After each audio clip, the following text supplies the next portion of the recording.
Kelly Talon Franklin, as well as myself, Jason McDonald.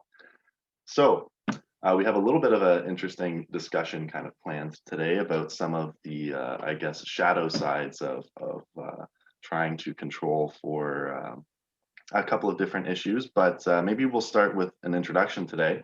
And Chelsea, do you want to maybe give us a little bit of a background on how you came to be involved with Courage for Freedom?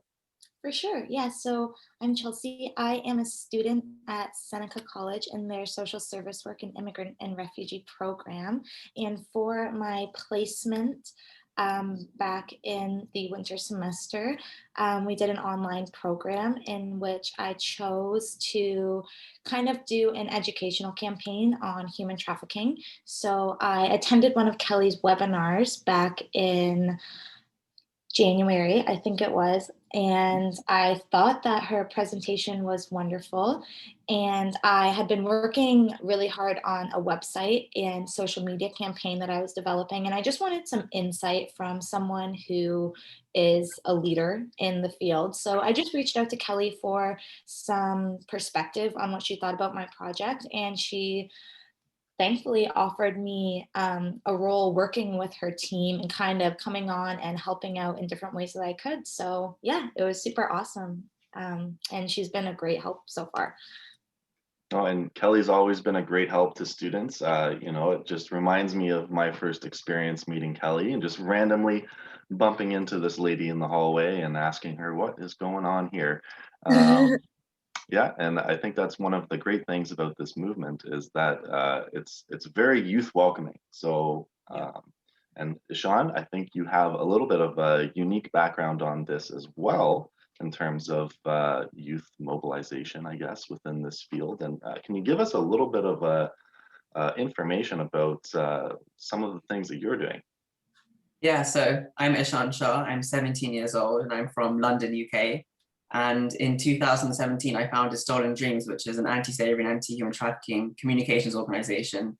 And we work with young people and governments internationally to really mobilize action against modern slavery, human trafficking, and forms of contemporary exploitation. And so I first found out about modern slavery and about how it still existed today back in 2016 when I was 13. And I learned about sort of the transatlantic slave trade and historic slavery. But I didn't know that slavery still exists today and that we were encountering it every day in the clothes we wear and the foods we eat, and it's potentially even happening on my high streets. And so I thought, at the age of 13, I went to every child in my year group and I asked them at school, do you know that slavery still exists today? And they said no. And I saw that there was this real gap in the education system around sort of contemporary forms of exploitation.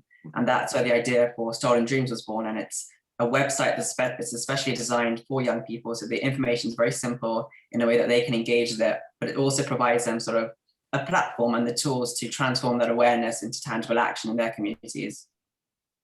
Right now, and it's wonderful and inspiring to see a youth-led organization have such an impact so early on.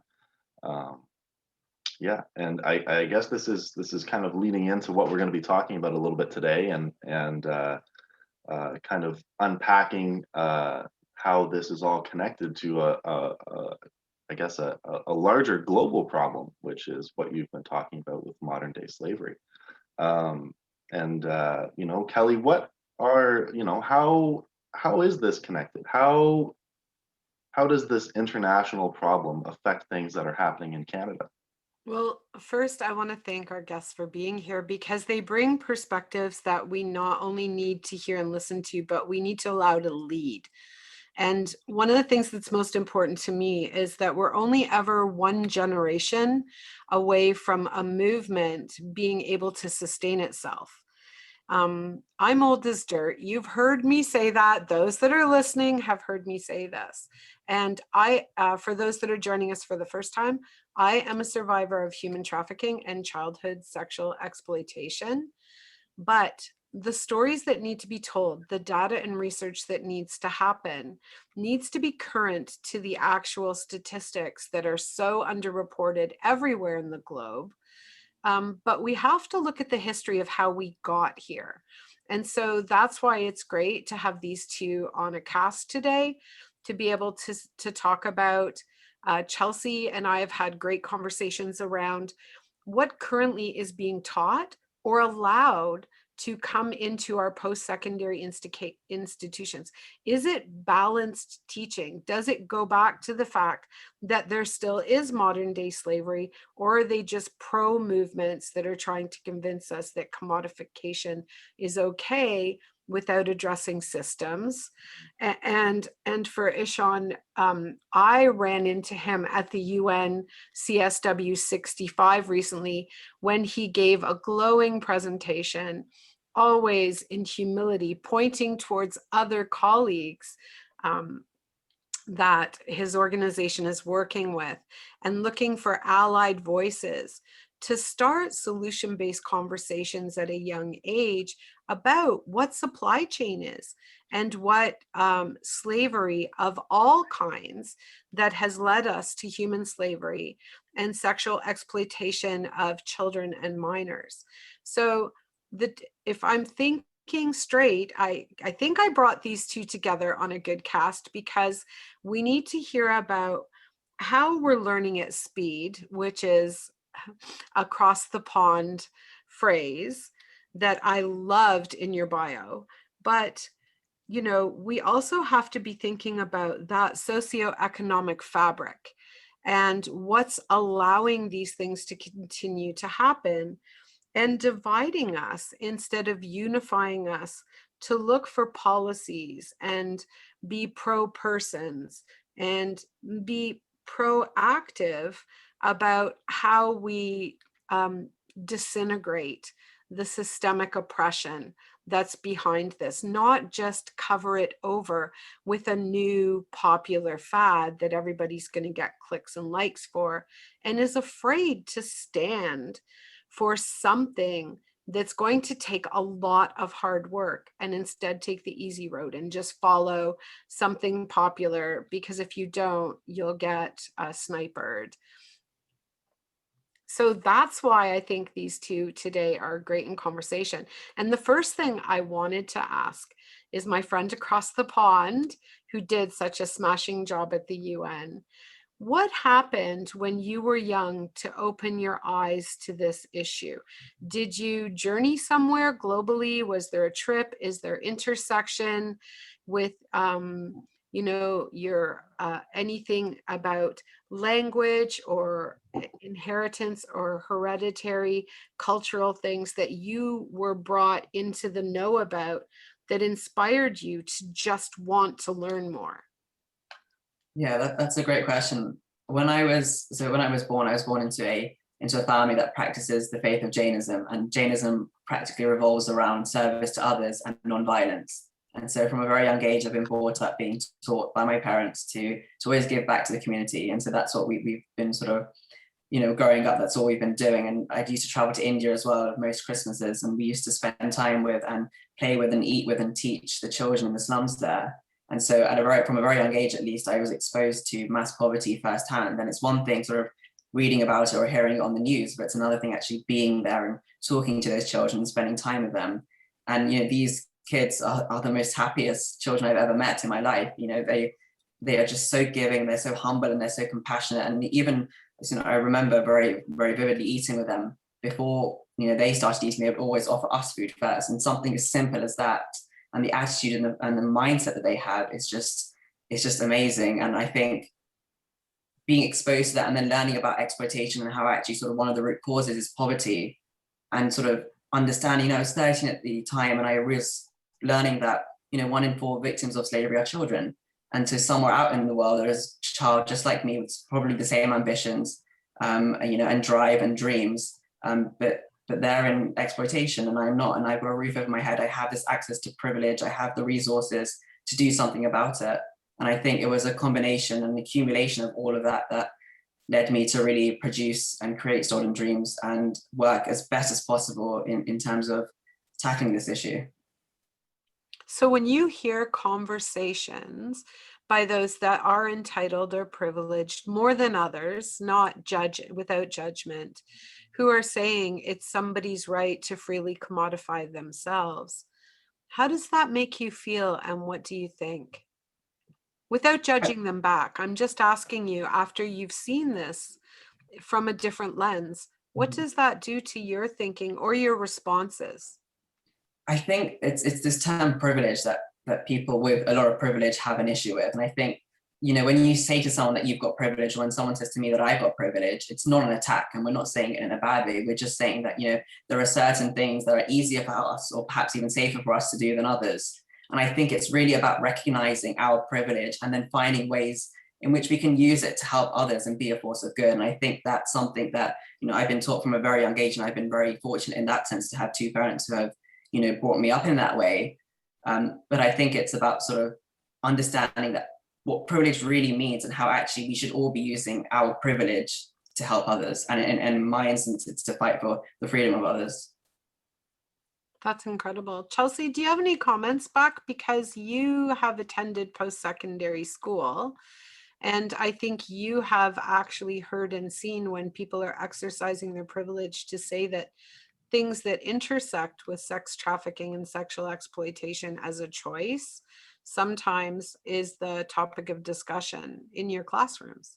Yeah, so I think especially in post-secondary education, that was the first time I have really been introduced to um, human trafficking as a whole, like the idea of it. I've known that it existed, but it really, really blew my mind, just the new information that I was learning in those classes. And then speaking to my peers and realizing the huge misconceptions that were constructed Yeah. through the lens of the media and what people thought human trafficking looked like versus what it really was. So hearing those people just speak about the lack of knowledge that we all have, I think is really an issue amongst the education system, because it kind of closes the doors to what's going on in our own community, so we don't even really realize it. So often are you presented with a one-sided way of viewing something, or are you offered multiple ways to see something and allowed to develop your own thought process around it? So I was able, when it came to in-class discussions, to kind of develop my own opinion. But really, when I was found myself talking amongst people outside of the classroom, like my friends and my families and my peers, it was really kind of a one-sided argument where they didn't really understand what was going on, and they had this whole idea of, well, there's nothing I can really do about human trafficking because it's not around me, it's not happening in Canada, it's not happening in Ontario, and it's not happening in my community, but it is. And even Ontario itself is considered, through my research I've learned, a hub for human trafficking, and the people that I've came in contact with have this idea that it's not even happening in our communities, and they're so blindsided to the whole idea of human trafficking because they don't think that it's going on, but they don't realize these intersecting factors that make people vulnerable to human trafficking, and they don't realize that people aren't being picked up by this white van and taken away. It's they're meeting Never people. buy a white van, No. people listening. No, and they just have this whole idea of what it's supposed to look like, and it doesn't look like that at all. So it's just kind of that one-sided view of what human trafficking is versus like the intersectionality of what's really happening behind the scenes. I think one of the most important things that we're seeing, and Jason, you've been in post-secondary this year as well, and we see professors and educational institutions making decisions about what information they're presenting. Sometimes it's to be popular or support a movement.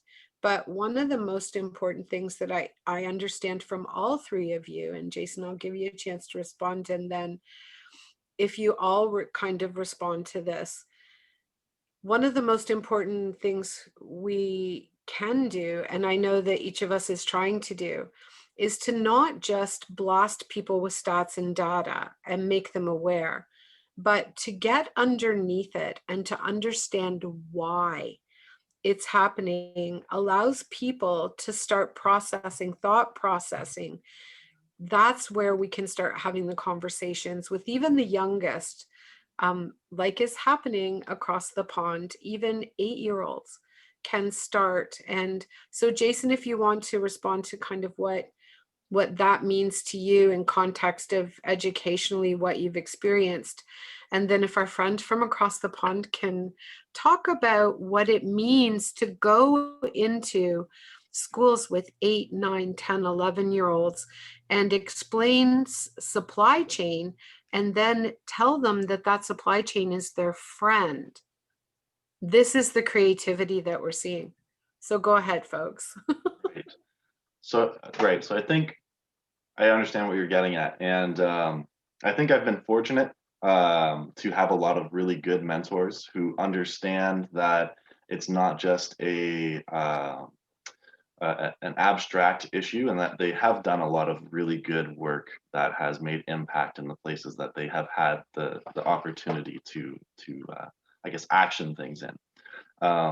But I totally understand what you mean, and I think this comes back to a conversation or a point that Chelsea made, is that the professors and the institution may not actually express very strong sentiments about anything out of fear of being politically correct, or if they do, then they pick the safest one because it essentially will affect their bottom line. It's current and will fund the institution. Absolutely, right. Oh, And that gee, that's supply chain, isn't it? right, and those are some of the systemic issues that we're dealing with, and I think that those start to come out, and you start to realize how prevalent it is in popular consciousness when you have discussions with just peers or other students, and you start to see that, well, people aren't really making the connect here, that they're just kind of learning about the issue in terms of the literature and the things that they're learning in school, but they're not necessarily making a practical connection.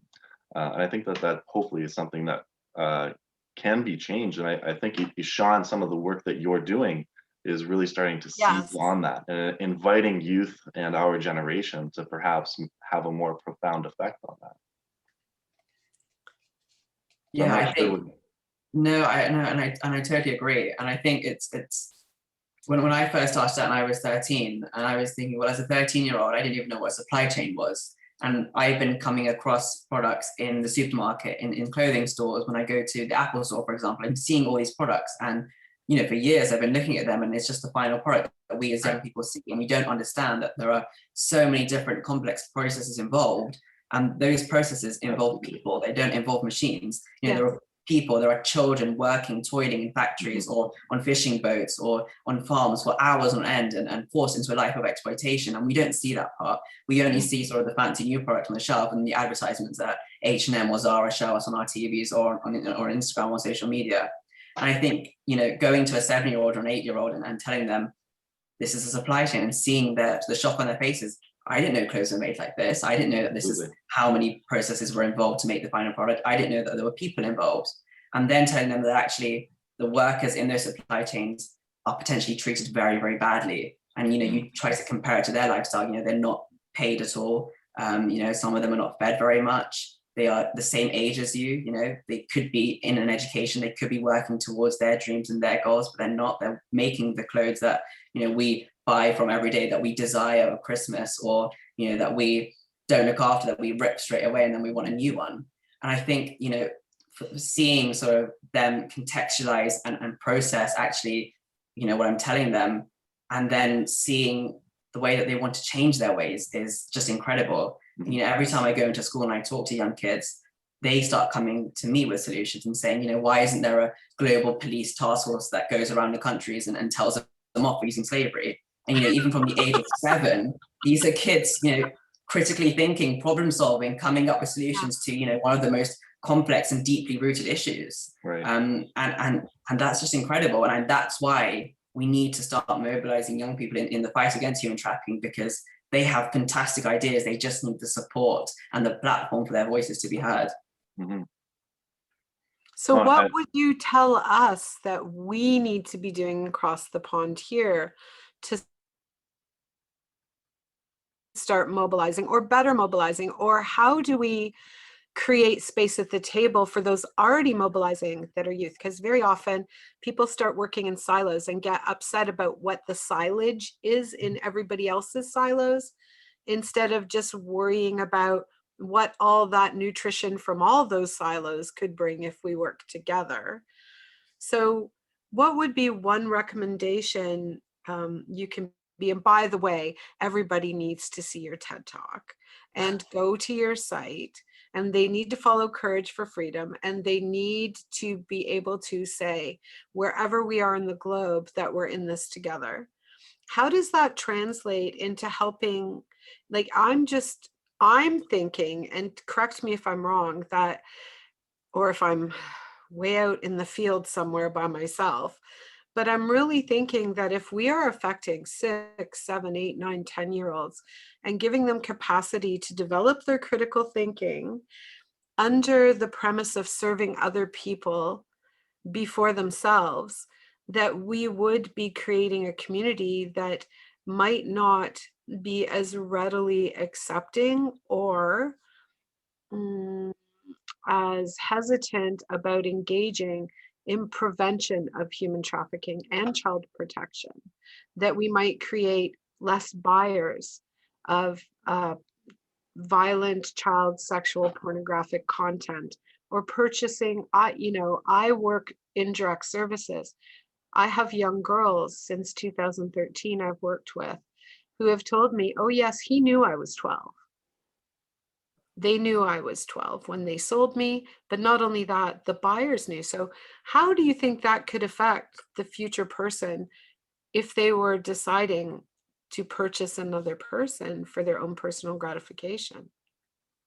I mean, you're exactly right. It's all about going into the schools and reaching those kids and telling them about these issues. And, something that we've been doing in my school here in London is talking to boys in particular about things like consent, and things like pornography from a very young age. And I think we don't get taught these things, especially here in the UK in mainstream education. Our sexual education is very prescriptive, and it's very sort of revolved around the gender binary. And that's it. And we watch a video and that's it for the year, and that's it for actually our whole education. We don't get taught very much more than that. They teach them how to put condoms on bananas here. Same here as well. Yeah. My bananas at home have never had a condom. No. Sorry. And it's exactly that. No, it's just going into schools for sure. And I think, one of the things actually that I struggled with at the beginning of my journey when I was 13 was that, I'm looking at this issue of modern slavery, and it's huge, it's complex, it's so deeply rooted. And I used to question myself thinking, what impact will I really have? And I wish that there was a space for me to learn more and for me to sort of see how I can get involved. And one of the things that I'm working on at the moment now is creating the UK's first youth anti-slavery collective. And that will act as sort of a centralized platform and hub for all young people across the country to learn more about the issue, but also learn how they can get involved in their respective constituencies. And I think having sort of those little collective hubs nationally, but even internationally as well in different countries, is just a great way of mobilizing young people and providing them with the confidence as well to see this is where you can go. We're here to support you. You do however much you feel comfortable doing. Chelsea. She's looking for something to sink her teeth into. And I think that's why I really brought you two together on call.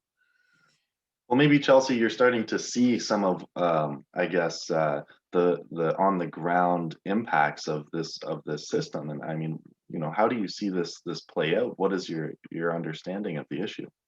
Yeah, well, going back to what Kelly said about needing to educate just youth and younger people and get them mobilized on this idea, I really think that if we take the time to really impact the education that our young people are learning from even kindergarten, grade 1, grade 2, and really getting them to know that they have the right to their bodies, they have the right to consent to things they want to, and you really teach them what's right and what's wrong. It's not only going to help people for themselves to realize that what's happening to me is not okay, but they're going to feel the strength and have the confidence to tell people when they feel uncomfortable with something, and when they feel uncomfortable with something that they're seeing happening to somebody else.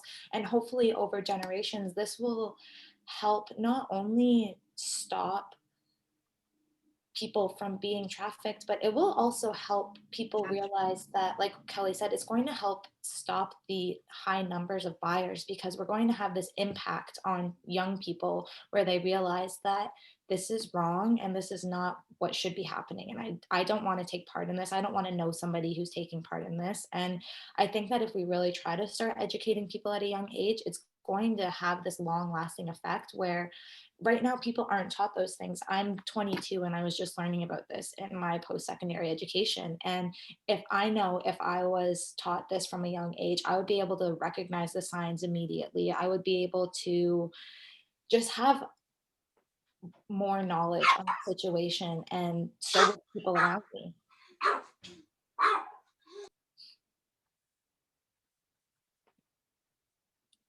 Right. And I think that starts to I actually, sorry folks for my dog barking. He's a 3.5-pound killer Chihuahua that thinks there's robbers outside, but I'm actually recording today in our safe house.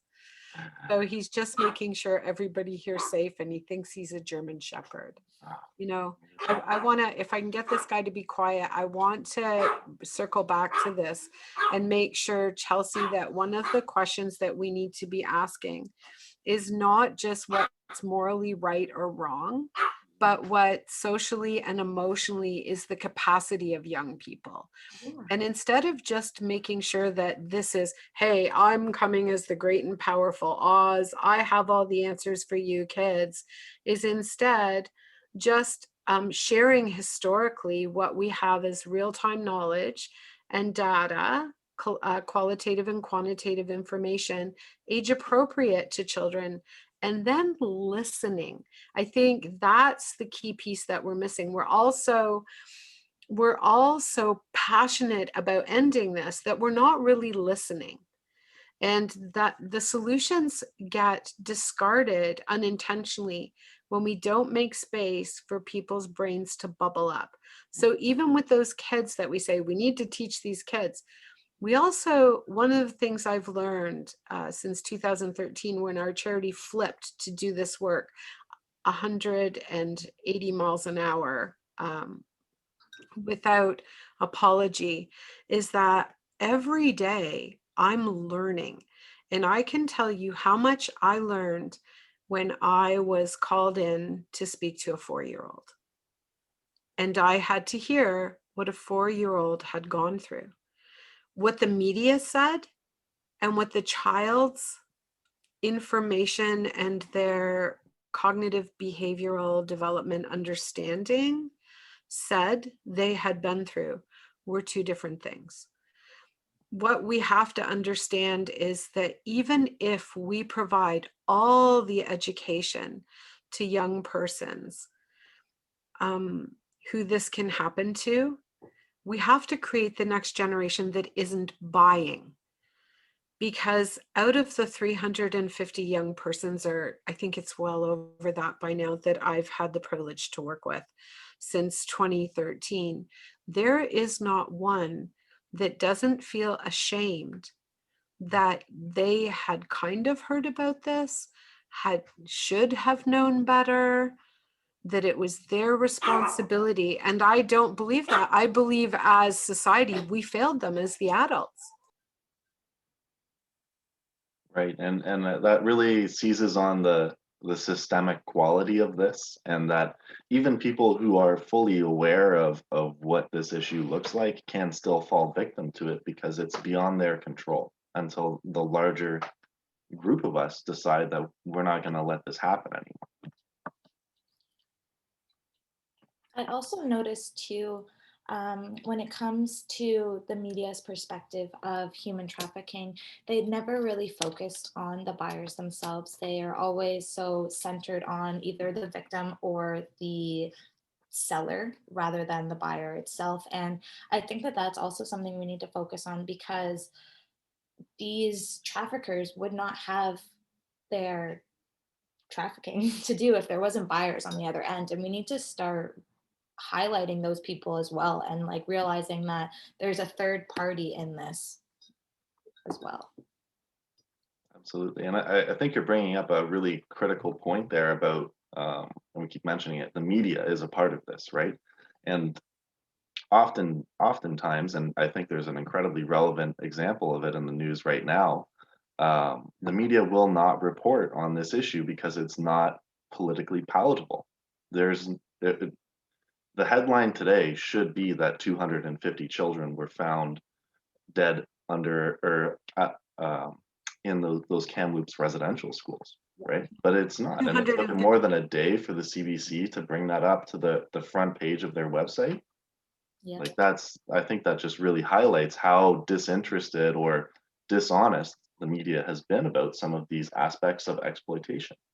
Because it speaks to exactly what was alluded to earlier on this cast, is because of our privilege, it scares the bejesus out of us to think that we are actually responsible for this Mm-hmm.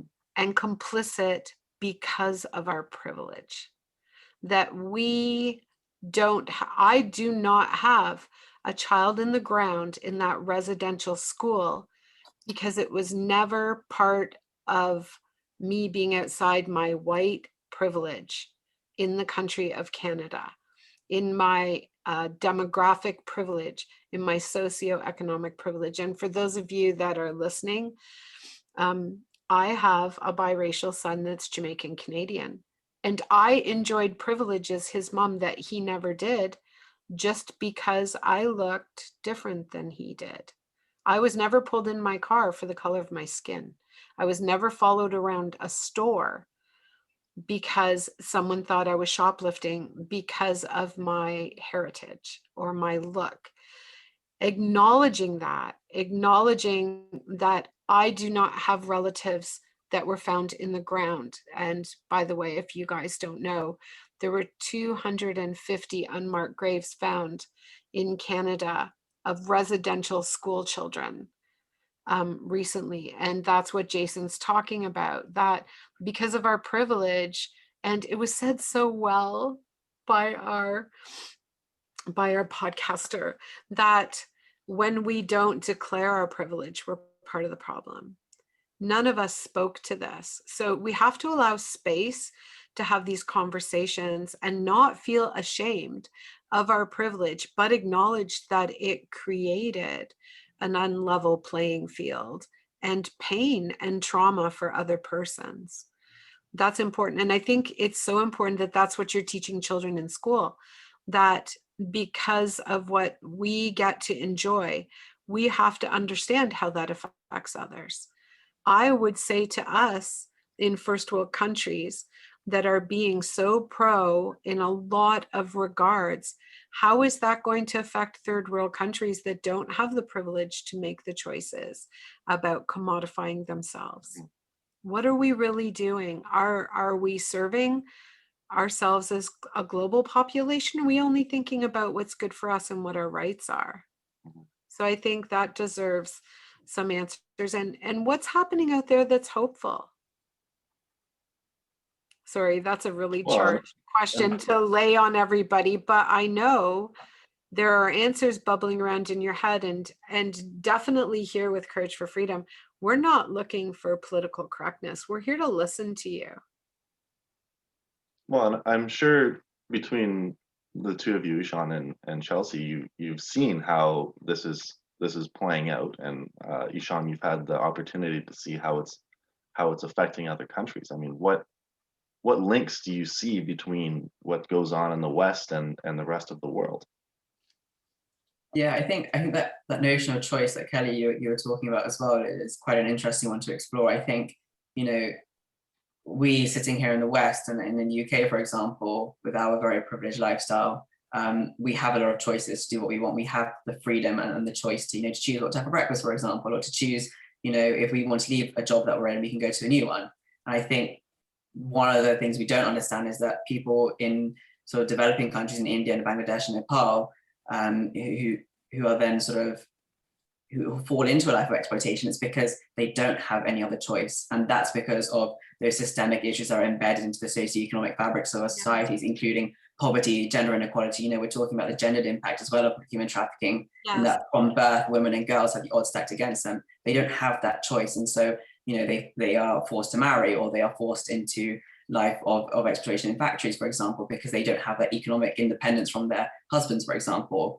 And it's all because there's not that lack of choice. And I think the only way we're going to effectively ever address modern slavery, human trafficking, is if we address those root causes and ensure that those choices are open up. And even in terms of migration and immigration as well, when we're talking about human trafficking across borders, it's because people who want to move or want to flee or want to sort of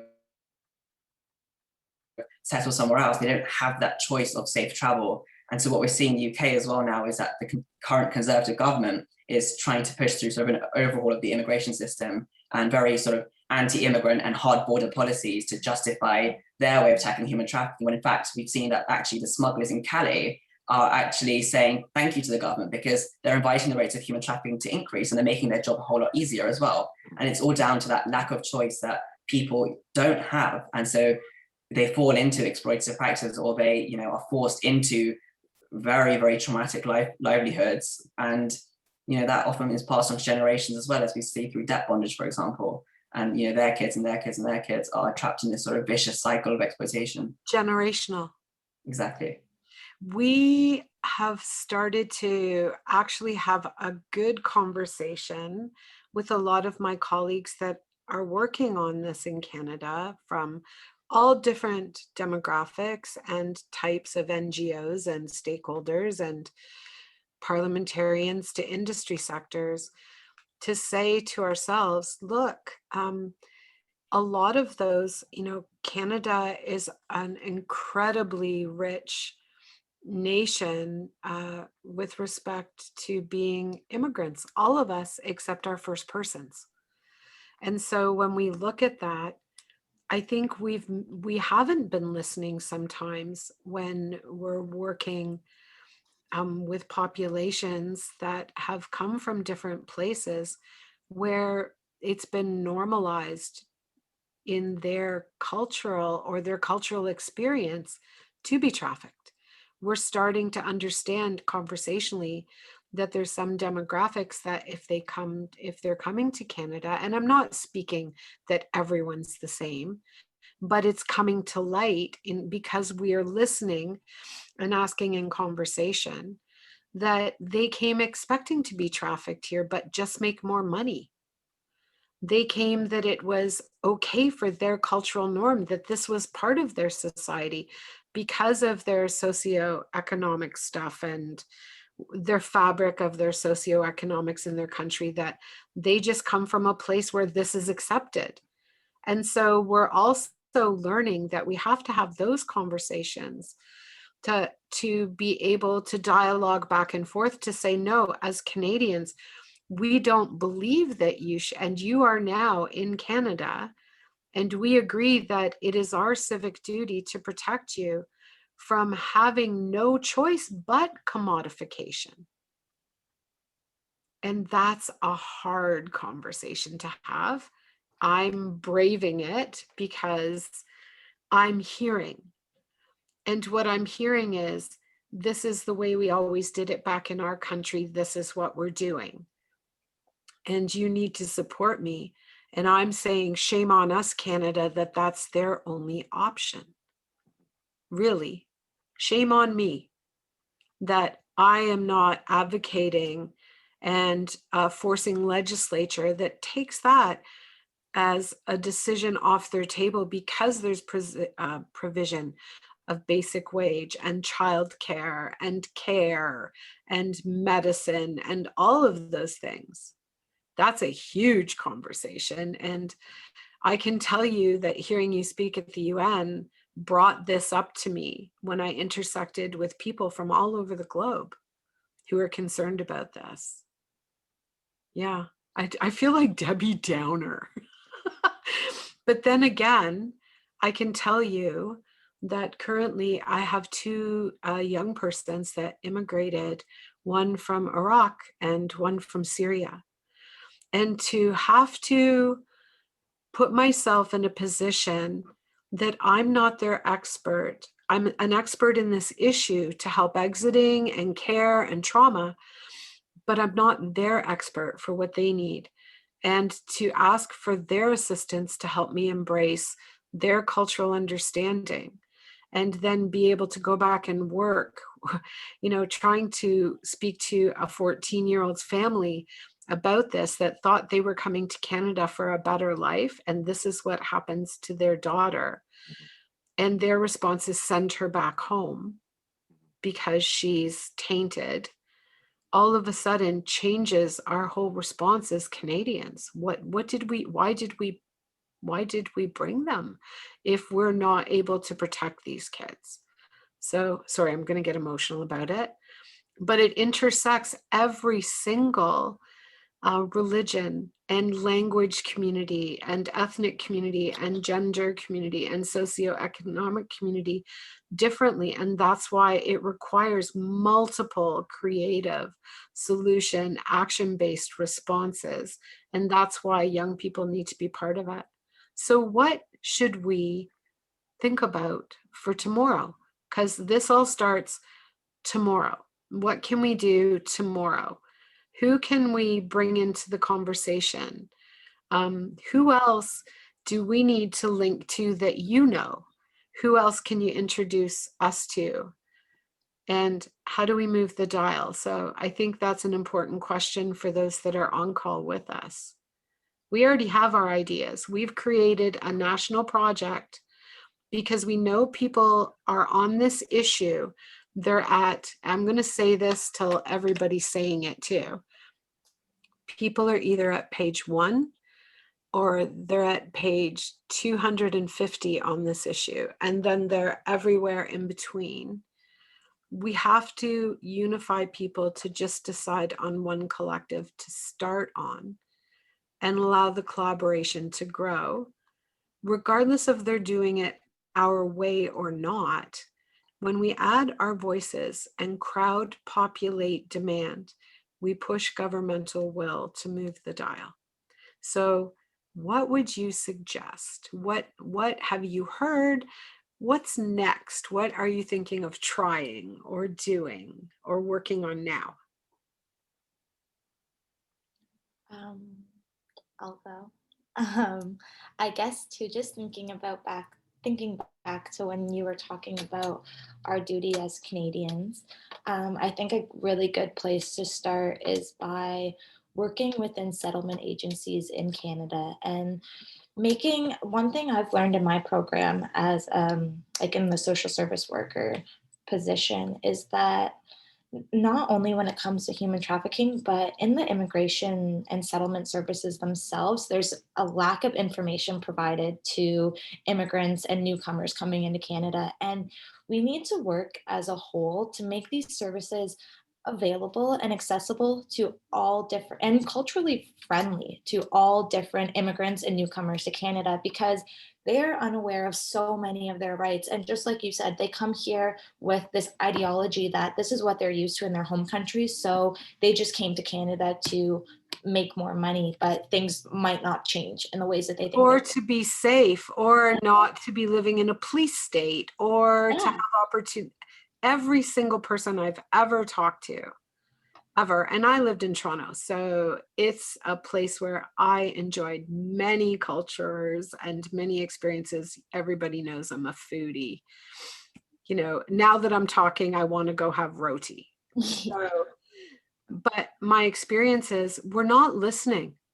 So, for example, these two that I was working with, one is now 17. Nobody's had any conversations with this young person that they need to get a social insurance number to be able to work legally. Yeah. How are we missing that step? How are we just saying the powers that be that legislate and create programs, well, their culture believes this, so we're not going to put out domestic violence or violence against women and girls or HT info and make it part of the package in settlement because it's taboo to talk about. Exactly.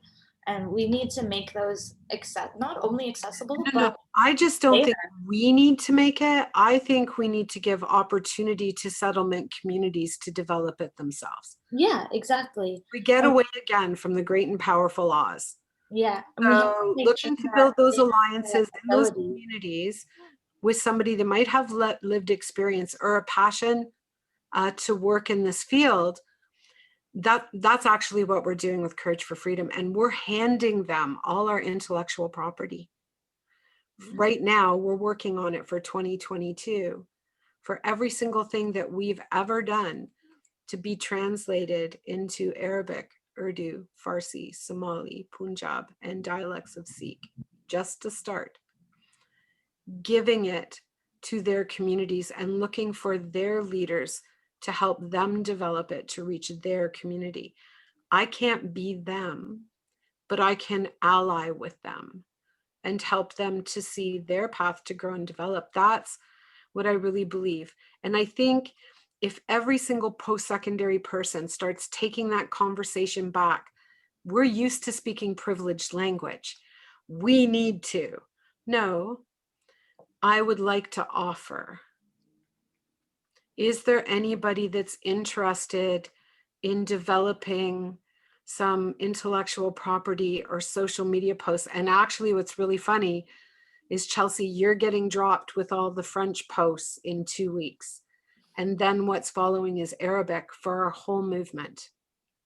And we might not even be able to respond, which is horrible, but I can't learn all languages. But I do know our Canadian Centre to End Human Trafficking has the capacity to respond in over 200 languages. And so at the end of every post, if the most we can do is just point them back to services across Canada, that's the start. And let their communities develop their own services for their culture that's culturally relevant and the generations that will follow. I believe that we need to change our conversations from the word empowered to provision to self-direct. So if I provide and serve my sisters and brother allies that want to do this work within their communities, their institutions, their educational institutions, their industries, within politics or family communities or foundations or, civic organizations, if somebody's interested and we can just give them what they need and let them develop it to speak specifically to their industry. And we've got vetted research and data and stories that are in real time from yesterday, a phone call yesterday. And they're not just telling the dark web stories about it, but hopeful stories about what people can do. We reach that page 1 to page 250 and make it really simple for people to be. I think everybody's afraid. We think we have to have the answers when we're privileged. We don't. We need to share informationally what we know and let the collective answers start to develop that are going to reach demographics that we can't. I learned this when I marched in London, Ontario, not London, England, London, Ontario, for Black Lives Matter with 10,000 persons on behalf of my son. It wasn't my march. I couldn't speak to this, but I could amplify the voices of those that did and stand in solidarity. So we can't say we're going to empower people. That means we have the power. But we can say we will offer their self-empowerment for them to self-direct how they're going to address this. And I hope everybody understands that. I know each one of us on call feels that way. We just need to change our language. I'm such a blabbermouth. Right. Well, and I think you're connecting us to the idea of intersectionality, which is this is what's going to get us through this, and incorporating different ways of knowing and doing, which is, I think, a phrase that gets thrown out there quite a bit, but is actually rather significant in its impact and what it can actually achieve. So, and I'm sure that the two of you, Ishaan and Chelsea, are starting to see this and how it's affecting just the groups of people that you work with on a day-to-day basis. So I actually posted something in the chat. That's why you see everybody's eyes going back and forth like we've had too much coffee. Did you guys get the question? Who wants to respond to this?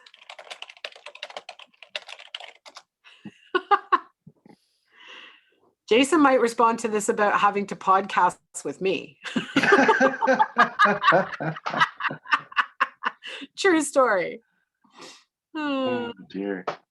So the question was, what's the worst thing that someone has said to you that made you almost get up, Right. give up, or walk away from working on this or making this your passion? I think for me as a young person, it was less what someone said to me, but more, I think it was just the general attitude in this movement and within politics and within sort of business at the time was that, you know, I'm a young person. I was 13 years old, I'm 14 years old, you know, even now I'm only 17 years old. And people don't take us seriously as kids, as young people. They think that, you know, because we're young and because we haven't fully developed yet, or because, you know, we don't know everything about everything, that our opinions aren't valid and our ideas aren't gonna, you know, are not tangible in that sense, when in fact they're wrong. And I think so that attitude needs to change. They're wrong. They're wrong. And you know, as Kelly said, this is one of the things that I love about, you know, being in this movement surrounded by all these people, is that every day I'm learning something new, and I'm not an expert by any means in any aspect to do with this issue, but I'm getting schooled weekly and I'm learning every day. And I think that's one of the great parts of any form of activism, is that sort of growth and that evolvement and that unlearning and learning new things, that whole process about activism and doing it together as a community. I think that's so important. That's what we as young people really love to do. And as such, you know, we know that the ideas that we pitch may not be perfect, they may not be tangible, but we need the support and guidance of those who have a seat at the decision-making table to support us Until you and can help get us. your own seat. Exactly. And, you know, we will fight until we do have our own seat of equal value at the table too.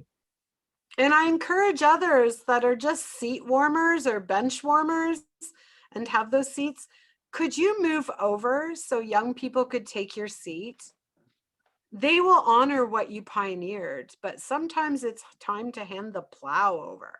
I'm sorry, I'm just really inspired by this, because I also know that in your bio, I'm just going to borrow your phrase, because that's how I live, learning at speed. Mm-hmm. Jason, is that not me? Oh, I think it definitely is. And we're definitely flying along and learning how to fly at the same time. A bit like the Wright brothers, not knowing what we're doing, but getting it off the ground.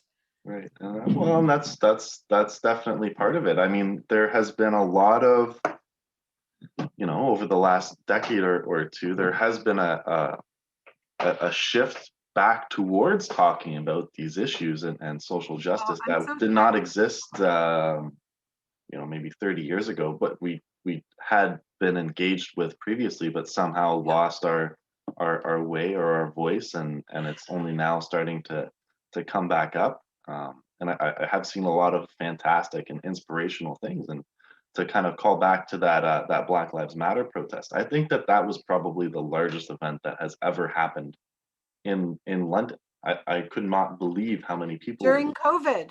Exactly. Yeah, 10,000 people showing up for a political rally in London. It blew my mind. I've never seen every anything like that demographic. before. It was I think that's also really interesting to see sort of the links between modern slavery now and how it's so deeply embedded because of how historic slavery was abolished. So, you know, in the UK in 1833, we had the abolition by, you know, by Parliament here in the UK. And people think, you know, that was that, the slave trade was abolished, you know, slavery never again. But what they don't understand is that from 1833 onwards, new forms of exploitative practices continue to grow.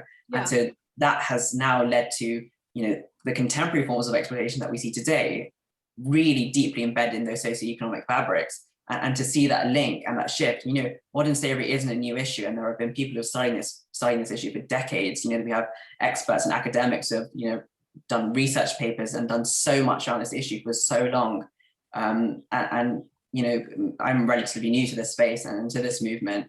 But yeah, we've got to recognize that this has been existing for centuries and that people have been studying this issue and have come ready with solutions that could be adopted tomorrow or even today for decades. Well, when we dismiss the voices of a demographic because we don't like to hear that we're responsible, how the heck are we even going to have a conversation if we're doing all the talking and none of the listening? We're Canadians. So here, you're going to love this. We think because we studied the Underground Railroad in Canada that helped extradite those that were entrenched in American slavery through very sneaky means into our country to allow them to escape potential death and torture in the US, that we're just absolved of all of this. I think collectively we kind of go, phew, we get a pass as Canadians. Well, what's really funny is one of our safe spaces is actually in a community that was known as a stopping point for the Underground Railroad. I get to see a community that is much more diverse ethnically because of that, but I also still witness, you know, open racism. I still experience it when I travel with my son or other members of our family. And so we still have work to do. I don't get to own somebody else's narrative. I don't get to tell them what they've experienced historically or how it affects them. The same thing with human trafficking and sexual exploitation. There's lots that want to talk about commodification and what can happen that totally dismiss our lived experience. It's nothing like racism. Let me tell you, I'm not using a measuring stick, but I'm saying the key is what I've heard on this call, listening. We have to allow people space to talk. I think if we slow down our heads long enough to actually digest what we're hearing and let it not just come here, but come to here. And I think that's what you experience when you work with the children. They don't guard things from hitting their brain and going right to their heart before they respond. It kind of just happens naturally. But the older ones of us, we always take whatever we're hearing about an issue, like we're talking about, and we stop it here so we can guard how we're going to respond here and judge, is this going to affect me personally? And you know what I say to anybody that's listening to all of us talking? If this is not going to cost you something to jump into this movement, please don't come to the table. We don't need to carry you. Come and do the heavy lifting together. We don't always have to do the heavy lifting. Sometimes we take a pause, and other people, you probably all experience this, other people at the table will help carry you when it's your season for rest and refreshing. But there is so much space at this table. So how did you keep going when older persons thought you were stupid because you were a child? Sorry, I'm just being very blunt, and I'm glad you said it's not true. I'm cheering. But how do you move it forward, or how do you reposition what you're speaking about with a why or a challenge back? How do you do that to keep going? Yeah, that's a great question. I think for me, when I started, the purpose of what I was doing and the purpose of Stolen Dreams was to engage young people in this movement and to mobilize them and to provide them with sort of the education and the platform for them to take action. And I think what kept me going was going into those schools, however often it was, and seeing that those young people, despite being faced by this incredibly complex issue, were hungry for change. They were determined to change their lifestyle, to boycott Cadbury's, for example, that uses supply chain exploitation, or to buy secondhand huge in England. Yes, huge company. These simple ways, or write to the MP. I got messages from parents and teachers saying, my kid did X, Y, Z to help, and they said they came home and they told us that they learned about supply chain today, for example. And I think seeing that drive that young people have, not only in this movement, but we're seeing this in the climate change movement and the gender equality movement, seeing that every day, and then also meeting these young people and talking to them and collaborating with them, I think that's what really kept me going. We're definitely appreciative that you've kept going. No, thank you. And of course, organizations like Courage for Freedom and Anti-Slavery International here in the UK, Freedom United, all these organizations that are now and have been for a long time as well, ahead of all the other organizations, incorporating youth voices into the conversation too. we appreciate you so much for trusting us and for, hearing us and listening to us as well. Allowing us. Oh my gosh, would you like to take my seat anytime it's available? I would just sit on as an expert to be brought in someday from my chair with my cane and keep going. I have some bucket list items that I have on my list that before I die, I want to see happen. And I know that regardless of whether I do, it's not up to me, even today. It's the youth voice today. It's not just for tomorrow. So Chelsea, what do you see as responsibility as somebody, you're going back into post-secondary? Yeah. So what do you see as your responsibility going back in, and how do you keep those, how do you change naysayers or take your hearing aids out for the naysayers and plug them back in for the yay-sayers? Just keep having conversations with people, whether or not I'm the one starting it. It's just making sure that people are still talking about it and that the conversation doesn't die down when an issue comes to life and then goes away. Just making sure that people are aware of what's going on and that they're wanting to get involved with making sure that they're giving ideas and they're thinking about what's happening and that people are recognizing what's going on in our communities and just moving forward with them educating themselves and then bringing it to more people because they know people that I don't know and I know people that they don't know and everyone has their own ideas. So just spreading it further and further and further, I think. So I'm going to ask both of you before July 30th, we will send you an Eradicate Challenge sign. We'll ask you to participate with a visual virtually and to post out on the UN Day to End Trafficking in Persons July 30th, because actually we are going to be doing something coast to coast to coast for the first time in Canada and making history. Sorry, that's the teaser. You're not going to get the rest till 48 hours before. Chelsea's not allowed to talk. And your voice will matter because even though we're in different places and spaces, both across Canada and globally, our collective voice is louder. And that's one of the reasons we're going to make sure we point people back to any of the work that you're doing, because it's not about us. It's not about either or.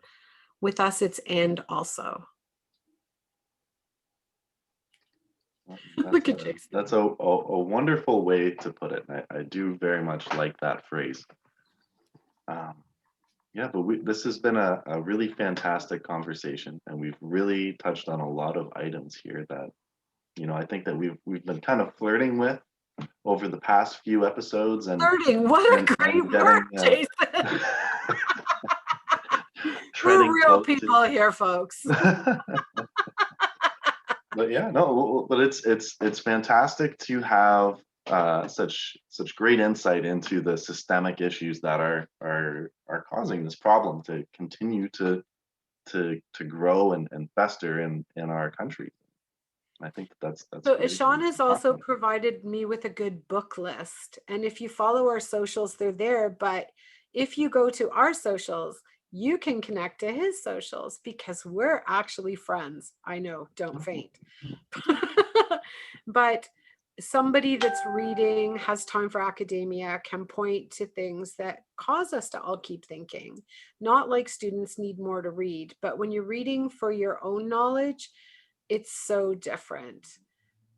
Don't forget to ask if you are in post-secondary, if you can do a cooperative education piece or a research piece on this issue, if it's close to your heart, if it intersects with your field of studies, but it's not on the list. Ask if it can be put on the list. There's something you can do. So Jason, are we done? Have I talked us all out again? I think that we have come up against a little bit of a limit in terms of time. I don't know. We've podcasted for quite a bit, and I like to keep these things digestible and to the point. And unless there is anything else that someone was really wanting to say and holding out for, I think that this would be a great time to close it off and and talk about some links and plugs for things, but I think we've covered that. So Chelsea, if somebody wants to help you in the movement with social media, can they connect to you? Yeah, of course, for sure. Great. So Jason will make sure that info's there. Of course. And if somebody anywhere in the globe would like to know how they can become active and start a movement to educate young people about supply chain to be able to hear their solutions, is it okay if we forward them your way? Of course, anytime. Yes, more than happy to help. Sorry, my guard dog thinks my clapping is a robber. Oh, well, that's good. Your dog, I think, just wants to be part of the podcast, but I think that this is great, and I think this is all the time that we should take for today, and hopefully everyone can enjoy the rest of their weekend and the day that we have left. So yeah, Ishaan, thank you very much for coming today and talking about your organization, and Chelsea as well. It's wonderful to actually get another perspective of someone who is working right in close with the issue. And then Kelly, thank you as always for the wonderful questions and the dialogue that takes us to all parts of this issue. But I think that that's all for today. So yeah, no, thank you very much to the audience for listening, and we'll be back again soon.